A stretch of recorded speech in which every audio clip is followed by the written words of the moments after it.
Welcome all. So in the last video, I had given you a brief introduction into our subject, Geo-Environmental Engineering. Now let's just have a quick refresh on what we actually studied. So we said that the term geo-environment indicates that it is dealing something with the land and the environment, or the earth and the environment. So there are many geo-environmental issues surrounding us, but our focus of study will be mainly concentrated on the surface pollution as well as the subsurface pollution.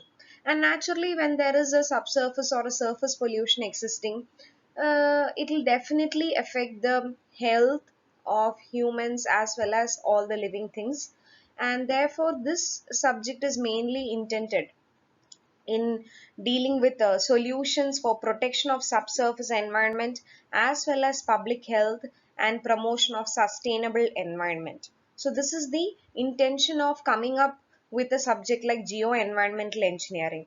And also, as I said, it deals with um, different levels of study. Mainly, it is the responsibility of the geo-environmental engineer to preserve an uncontaminated land as such from any possible pollutions in future, or if at all already if a pollution has prevailed in a particular land, then it is also the responsibility of the geo-environmental engineer to further to make sure that the pollution doesn't um, extend to any further areas, and he should be able to contain the pollution within that particular range in which up to which it has extended. Okay, so mainly it deals with the prevention, detection and control of ground pollution and subsurface pollution, as well as remediation of degraded land and contaminated sites. So these are the scope of this subject. So the land environmental issue that we will be dealing with through this subject is obviously the surface pollution and the subsurface pollution due to the mismanagement of waste on land. Okay. Therefore, it is very imperative for us to know more about the waste, the forms of waste, the types of waste that exist, and how do we classify waste, and definitely the what is the waste management plan that we have to follow. Okay. So before we move on to the actual classification of waste as per our Indian government, our government of India guidelines, let's just look into the different forms of waste, right? Mainly there are three forms, like waste or any matter can exist in liquid, solid or gaseous states. Okay, so if you are looking into the different forms of waste, gaseous waste exists, right? Mostly these gaseous wastes are nothing but the smoke or the emissions that comes out of these industrial chimneys or stacks. And what do we actually do? See, as per pollution control guidelines, we are supposed to install electrostatic precipitators within the chimney so as to take away all the finer particles from the smoke. Okay, and thereby release only the unharmful gases into the atmosphere. Otherwise, if we don't install all these electrostatic precipitators within the chimney or the stack, it will be releasing all the harmful particles along with these gases, and definitely it is going to affect the lives of humans and all living things. Okay, so therefore, once we remove all the finer particles, then what is left with us? We are releasing the unharmful gases into atmosphere, but again we are left with the solid particles here. Now these solid particles are the harmful ones again, so we'll have to deal with that solid waste. Okay, so ultimately gaseous waste also, ultimately what it produces is the solid waste. And then if we look into the liquid type of waste, normally if we have a contaminated wastewater, what we do is normally we'll install all these treatment plants where it will undergo different treatment processes, and ultimately we'll have all the sludge removed which contains the harmful chemicals or contaminants, and the clean water will be passed out of the treatment plant. So this is what normally happens with a liquid waste. But then again we are left to deal with a sludge. That is, liquid waste also ultimately leaves us with a solid waste which is to be properly dealt with. Okay, and then comes solid waste. Solid waste, normally what we do is there are different ways in which we can manage it. We can either reuse it if it is possible, or if there is an option for recycling, we can do that. Or sometimes, there are techniques to recover energy from these solid waste. Okay, depending upon the energy that it stores, we will be able to recover some form of energy from it. So there are various options in which solid waste can be managed. Okay. So generally, if you look into gaseous and liquid waste, after all this treatment, ultimately what we have to deal with is the solid type of waste. Okay. Now next we will look into uh, an organization which takes care of the waste management in India. Okay, so first it is important for us to understand what this organization is. So let us first try to understand what this organization is. So it is called as the Ministry of Environment, Forest and Climate Change, also abbreviated as MOEFCC. Okay, so this is a central government organization which has been implemented for the planning, promotion, coordination and overseeing the implementation of India's environmental and forestry policies and programs. So naturally, whatever related to waste management and treatment falls under the responsibility of this central government organization, MOEFCC. Now, if we look at the broader objectives of this ministry, they are conservation and survey of flora, fauna, forest and wildlife, then prevention and control of pollution. So our study will come under this category mainly, obviously. And then afforestation and regeneration of degraded areas. Then protection of the environment.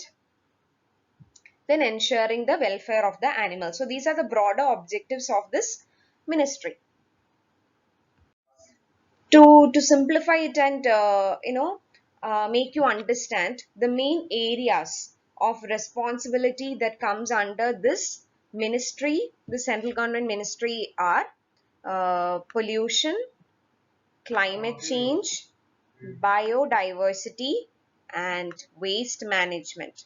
Now this is what is important for us right now.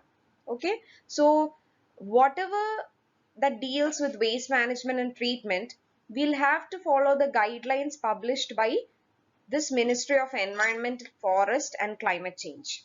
Now this is the link of their official website, so you can check it out by yourself and see what are the different departments coming under this ministry, who are the stakeholders, and what is their organizational setup and everything.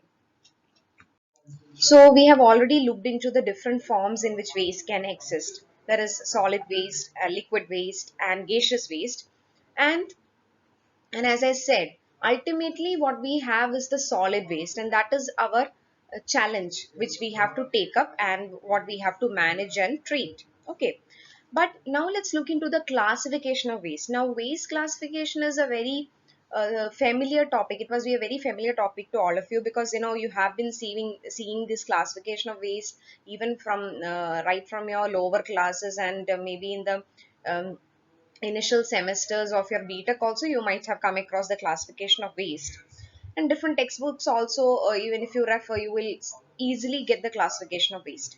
But what we need to understand is, since the very foundation of waste management and treatment guidelines have been laid down, or it is a responsibility of this organization to identify the types of waste and thereby recommend the guidelines for its waste, for a particular waste management, for management and treatment of a particular waste, we need to understand what are the different types of waste recognized by this ministry. Okay, so this ministry has identified the following 7 types of waste. Okay, and if you refer their official website, you will be able to find a Government of India document related to each of these type of waste. Okay, so you have the municipal solid waste, which is which is the normal waste that you collect from your households, your corporations, your local markets, and everything. And then you have the hazardous waste. Hazardous waste you can get from, mostly it refers to the industrial waste. The industrial waste which comes under hazardous waste, okay, or anything. Hazardous waste is actually, see, if a waste has to be termed hazardous, it has to satisfy certain criteria.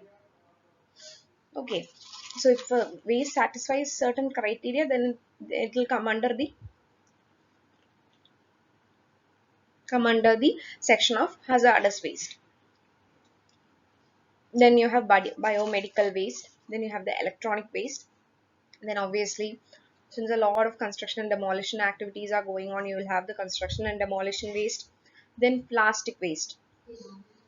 That is also a challenge for our corporation. Then batteries. So just now we saw the different classification of waste as recognized by the Ministry of Environment, Forest and Climate Change. Now, for each of these waste, they have developed a Government of India document um, clearly stating all the guidelines which has to be followed for that particular waste management treatment. Okay, so those documents will be there for each type of waste. Now, mostly in our syllabus, we'll be dealing with municipal solid waste mainly. So, I'll just show you the Government of India document prepared by this ministry for municipal solid waste management. Okay. So, this is how it'll, I mean, such a type of document exists for each type of waste.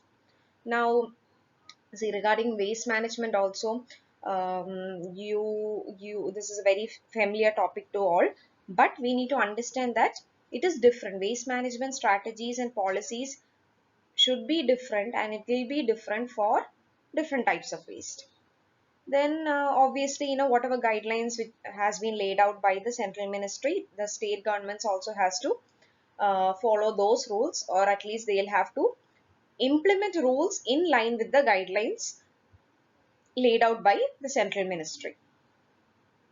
So this is the Government of India document, which is published by the Ministry of Environment, Forest and Climate Change for municipal solid waste management and treatment. Okay, so here this is the first page of that document, and initially all the guidelines are published in Hindi, and later I have taken this. I have snipped the part from where you can read the guidelines in English. Okay.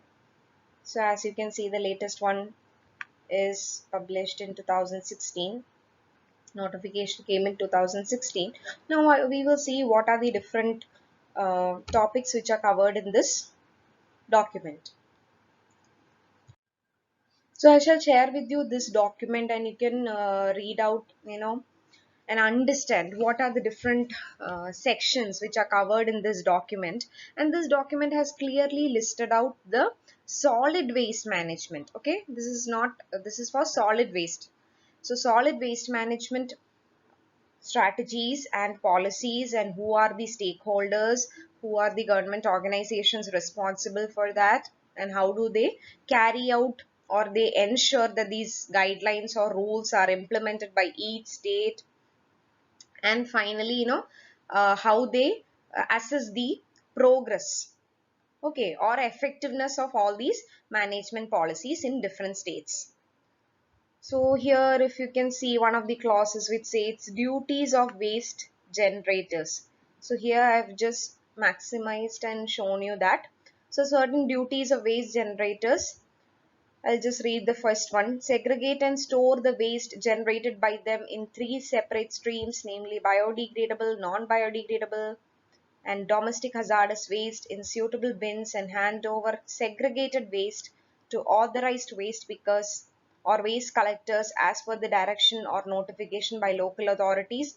So it's basically they are talking about segregation in terms of biodegradable, non-biodegradable and domestic hazardous waste. Okay. And second one is wrap securely the used sanitary waste like diapers, sanitary pads in the pouches provided by manufacturers or brand owners of these products in suitable wrapping material as instructed by local authorities, and shall place the same in the bin meant for dried waste or non-biodegradable waste. So clearly, if you read out these guidelines, these they have clearly laid out the duties of waste generators, which are to be strictly followed by every corporation or panchayat. Okay, so now let's look into the other pages of this document. So as I said, this document is prepared by this central government ministry of MOEFCC, but there are a lot of sub organizations coming under this central government ministry so as to um, overlook into the uh, matters, okay, related to different areas. So these are the different sub organizations which come under this central government ministry MOEFCC, and they have different responsibilities to take care. Okay, so those responsibilities for each of these organizations are also clearly laid down in this document. For example, see, duties of the secretary in charge of urban development in the states and union territories. So that policies and responsibilities have been laid out. And then, for example, duties of the Central Pollution Control Board. One of the duties is to coordinate with the State Pollution Control Board and Pollution Control Committee for implementation of these rules and and adherence to the prescribed standards by local authorities. Okay, then review environmental standards and norms prescribed for solid waste processing facilities or treatment technologies and update them as and when required. So basically, as I said, this document is prepared by MOEFCC, but there are various sub organizations to work under this central government organization. Okay, and there are duties clearly listed out for each of these sub organizations which everyone has to follow. Now here another clause which states the duties and responsibilities of local authorities and village panchayats of census towns and urban agglomerations. Now this will be should be mostly followed by our panchayat or corporations, like prepare a solid waste management plan as per state policy and strategy on solid waste management within 6 months from the date of notification of state policy and strategy, and submit a copy to respective departments of state government or union territory administration or agency authorized by state government or union territory administration. Then arrange for door to door collection of segregated solid waste from all households. Okay, so thereby there are different guidelines stating the responsibilities of these local authorities to ensure a proper solid waste management plan. So this is the continuation of the responsibilities for this of this local panchayat stakeholders. So, as we saw earlier, the duties and responsibilities of all the sub organizations are clearly listed out. You can go through this document, and to understand more about our solid waste management plan, you can just refer the responsibilities or guidelines mentioned for the local authority. So that is the one followed by our state. You can refer that. And this is something, see, frame for implementation. So there are various objectives, or there are various scope of work which they have to accomplish, and once the rules have already been notified to all the respective states, there is a time frame also given for implementation. So within that time frame they have to make sure that all the different objectives are achieved. For example, identification of suitable sites for setting up solid waste processing facilities. The maximum time limit is within 1 year they have to achieve that. They have to identify suitable sites. Or identify suitable sites for solid waste processing facilities. Then for identification of suitable sites for setting up common regional sanitary landfill facilities for suitable clusters of local authorities. Okay, so and so that is the time frame is 1 year. Okay, that is a maximum time limit that the central government will give. Then enforcing waste generators to practice segregation of biodegradable, recyclable, combustible, and all types of waste. The maximum time limit will be given as 2 years. So basically the general objectives which they have to achieve, which each state government has to achieve, the central government would mention the time frame or the maximum time limit within which they have to achieve. Okay, and to ensure that all these guidelines are clearly followed and all proper solid waste management strategies and policies are followed by each state, a state level advisory body will be formed. Okay, and it has to be formed within 6 months from the notification of these rules. So once the rules are notified to each state authority, then a state level advisory body has to be formed within 6 months, okay, from that notification. And this comprises of members representing many of the sub organizations which I mentioned and other departments as well. You will have subject experts as well. So if you want to understand who are these members, you can refer the document which I said. I think that state level advisory body representatives is mentioned in either clause 21 or 23. You can check that. So basically this state level advisory body will have representatives from various departments and organizations, and they actually have to keep a review of the solid waste management, about a review. I mean, for reviewing the solid waste management strategies and policies in every state, they have to keep a meeting every 6 months. Okay, and the report of that meeting has to be sent to State Pollution Control Board or Pollution Control Committee. And finally, see, we have to, our aim is to set up a proper solid waste processing facility, right? And we also have to ensure that this facility is being managed very well, operated very well, and it has not encountered into any problem. So therefore, an annual report has to be submitted by this facility owner, this solid waste processing facility owner, on, and it is usually submitted on 30th of April every year. Okay, so this is how we make sure that proper we follow the proper solid waste management strategies and policies laid out by the central government. Okay, and we have to make sure that, and this meeting which is